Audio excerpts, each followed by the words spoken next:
The medieval era, knights in shining armor, grand castles, and unwavering faith. But beneath the surface of this seemingly ordered world lay a complex and often contradictory moral landscape, especially when it came to matters of the flesh. The Church's definition of sin was so pervasive that it dictated not only who you could be with, but the very acts you were allowed to perform. Imagine a world where the fear of unnatural acts, from non-procreative intimacies to transgressions that blurred the line between man and beast, could lead to accusations and unimaginable torture. Tonight, we pull back the veil on this hidden history, revealing 10 of the most bizarre sexual practices and beliefs of the medieval era. Prepare to have your understanding of the Dark Ages darkened further. Starting at number 10, the Church's ranking of sexual positions. The Catholic Church held an immense sway over all aspects of medieval life, and sexuality was no exception. Far from simply condemning premarital sex, Church doctrine extended into the very act of marital intimacy, even dictating which positions were considered morally acceptable. The missionary position, believed to be the most conducive to procreation, was deemed the natural and therefore most permissible way for a husband and wife to engage in intercourse. Other positions, particularly those that did not directly lead to conception, were viewed with suspicion. While not always classified as mortal sins requiring severe penance, these unnatural positions were considered morally questionable and could warrant lighter forms of penance. Medieval theologians meticulously debated the nuances of each position, creating a bizarre hierarchy of marital intimacy based solely on its perceived procreative potential. This demonstrates the Church's deep intrusion into the most private aspects of life, aiming to control not just the act itself, but the very manner in which it was performed within the sanctity of marriage. Number 9, sexual penance and the penitentials. To manage the inevitable human deviation from its strict sexual doctrines, the Church developed an elaborate system of penance. This was largely codified in books known as penitentials, which served as handbooks for confessors. These texts meticulously cataloged a vast array of sexual sins, ranging from premarital kissing to various non-procreative acts, and prescribed specific penances for each transgression. The level of penance could vary wildly based on factors such as the specific act, the social status of the individuals involved — clergy often faced harsher penalties — and even the time of year the sin was committed. For instance, engaging in certain sexual acts during holy days or Lent could incur a more severe penance than at other times. Some of these penances were surprisingly harsh, requiring years of fasting, prayer, and abstinence, sometimes even exceeding the punishments for violent crimes. The sheer level of detail in these penitentials offers a bizarre and fascinating glimpse into the medieval obsession with controlling and categorizing every conceivable sexual act. Number 8, restrictions on the when and where of marital intimacy. The medieval marital bed was not always a sanctuary for intimacy. The Church imposed stringent restrictions on when and where a married couple could engage in sexual relations. Sex was strictly forbidden on all Sundays, holy days, and during significant religious periods such as Lent and Advent. Given the numerous feast days and religious observances throughout the year, this could significantly limit the opportunities for marital intimacy. Furthermore, the location of the act was also subject to scrutiny. Sex was to be confined to the marital bed. Engaging in intercourse in other locations within the household, such as the kitchen or even the stable, was frowned upon and could even be considered sinful. Such acts were seen as animalistic and disrespectful to the sacrament of marriage. These regulations highlight the pervasive influence of religious dogma on the most intimate aspects of medieval life, turning the marital bed into a space governed by divine law and calendar. Number 7, bizarre medical beliefs about female virginity. Medieval medical beliefs surrounding the female body were often steeped in superstition and lacked accurate scientific understanding. One particularly bizarre belief centered around the supposed physical markers of a woman's virginity. Some medical texts claim that a physician could determine a woman's virgin status by examining the clarity and color of her urine.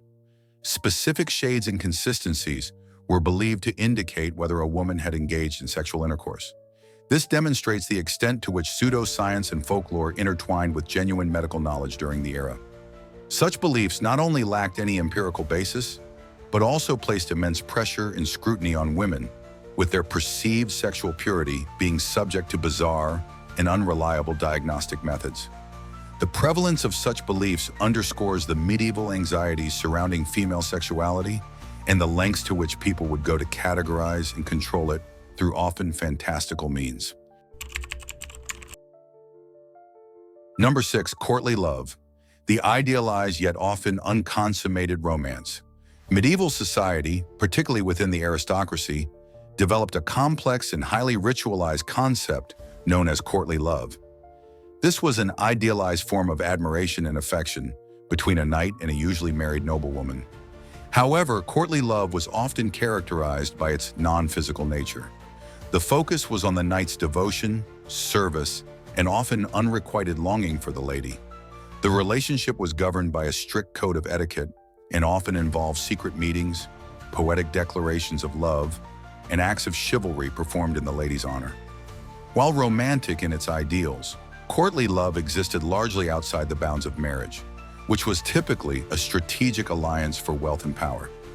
The bizarre aspect lies in the intense emotional and symbolic investment in a relationship that was often explicitly chaste, existing as a counterpoint to the pragmatic and often loveless unions of medieval aristocracy. It was a carefully constructed fantasy of desire that rarely found physical consummation. Number 5, prostitution as a necessary evil and publicly regulated. Despite the Church's condemnation of non-marital sexual activity, medieval society often adopted a pragmatic, if somewhat hypocritical, approach to prostitution. Rather than outright banning it, many towns and cities, with the tacit or even explicit approval of both church and civil authorities, chose to regulate it. Prostitution was often seen as a necessary evil, providing an outlet for male sexual desires and thereby protecting the chastity of respectable women within the community. In some instances, brothels were even owned or overseen by the municipality, with the revenue contributing to public coffers. Prostitutes were often required to wear specific clothing or live in designated areas, further highlighting their marginalized status. This bizarre acceptance and regulation of an activity that was simultaneously considered sinful underscores the complex and often contradictory attitudes towards sex in the medieval era, where societal needs sometimes trumped strict religious doctrine. Number 4, bizarre medical cures for female celibacy. Medieval medical understanding of women's health was often intertwined with prevailing societal views on sexuality. One particularly bizarre notion was the belief that a prolonged lack of sexual activity in women, even for those unmarried or choosing celibacy, could lead to various physical and mental ailments.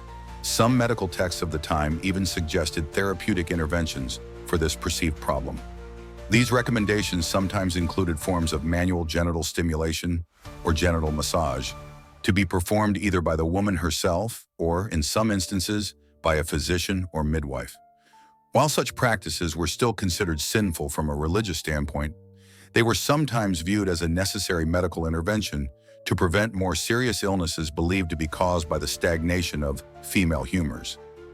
This highlights the strange intersection of medical theory and societal expectations surrounding female sexuality, where a lack of sexual activity was pathologized and addressed with methods that seemed strikingly at odds with the era's strict moral codes. Number 3, defining and severely punishing sodomy. The medieval understanding and punishment of sodomy were exceptionally broad and often brutal, defining one of the greatest sexual anxieties of the era.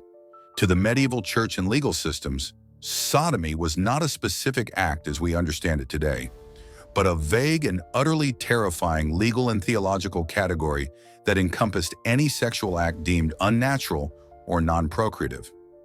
This could include a wide range of sexual behaviors, from anal sex and oral sex to masturbation, and even bestiality. These acts were not just considered grave sins against nature. They were seen as a direct affront to God's purpose for humanity. The fear of sodomy was so pervasive that it was often used as a blanket term for any sexual deviance. The punishments for this supposed crime were particularly gruesome and designed to be a public spectacle. In the case of bestiality, the crime was viewed with particular horror as a transgression that blurred the line between man and beast. Medieval laws often prescribed that both the person and the animal involved in such a crime be executed, sometimes by burning, as a means of erasing the corruption and restoring the natural order of creation. Other punishments for sodomy could range from public shaming, heavy fines, and excommunication to much more severe penalties such as castration or being burned alive at the stake. This intense fear and the subsequent brutality of the punishments underscore the medieval church's profound anxiety surrounding non-procreative sexuality.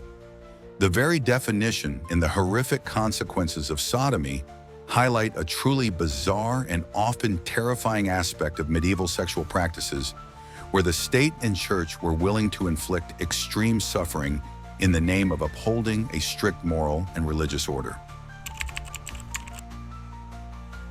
Number 2, the age of consent and public displays of virginity. The medieval understanding of consent differed significantly from modern perspectives. Canon law, the church's legal system, generally set the age of consent for marriage at 12 for girls and 14 for boys. However, societal norms and actual practices could vary. What might seem particularly bizarre to us is the public emphasis placed on a bride's virginity. In some regions and social classes, it was customary to publicly display the bloodied bedsheets after the wedding night as proof that the marriage had been consummated and that the bride was indeed a virgin. This practice, while not universal, highlights the intense societal obsession with female premarital chastity and the public nature of what we would consider a deeply private act. The emphasis on physical proof underscores the anxieties surrounding lineage, inheritance, and the control of female sexuality within medieval society, creating a stark contrast with modern views on privacy and consent. And at number 1, marital expectations versus reality. While the church idealized marriage as a sacred union focused on procreation, the reality of medieval marriages, particularly among the nobility and wealthy, was often far more pragmatic. Marriages were frequently arranged for political alliances, economic gain, or the consolidation of land and titles, with little consideration given to the personal feelings or desires of the individuals involved. Love was often seen as something that might develop after marriage, or even outside of it, as seen in the phenomenon of courtly love. This stark contrast between the idealized religious view of marriage and the often loveless, strategic unions that were common practice can seem bizarre to modern sensibilities. The expectation was that couples would fulfill their procreative duties, but emotional intimacy and mutual affection were not always primary considerations. This disconnect highlights the complex and often transactional nature of marriage in the medieval era, where familial and societal needs frequently outweighed individual desires in matters of the heart and the bedchamber. If you made it this far, thank you so much for watching. We know these are not easy stories to hear, and we deeply appreciate you joining us on this exploration of history's darker corners. If you found this video insightful, please consider giving it a like, sharing it with others who are interested in untold history, and subscribing to the channel to make sure you don't miss our next chapter. Thank you, and see you in the next episode of Dark Lore.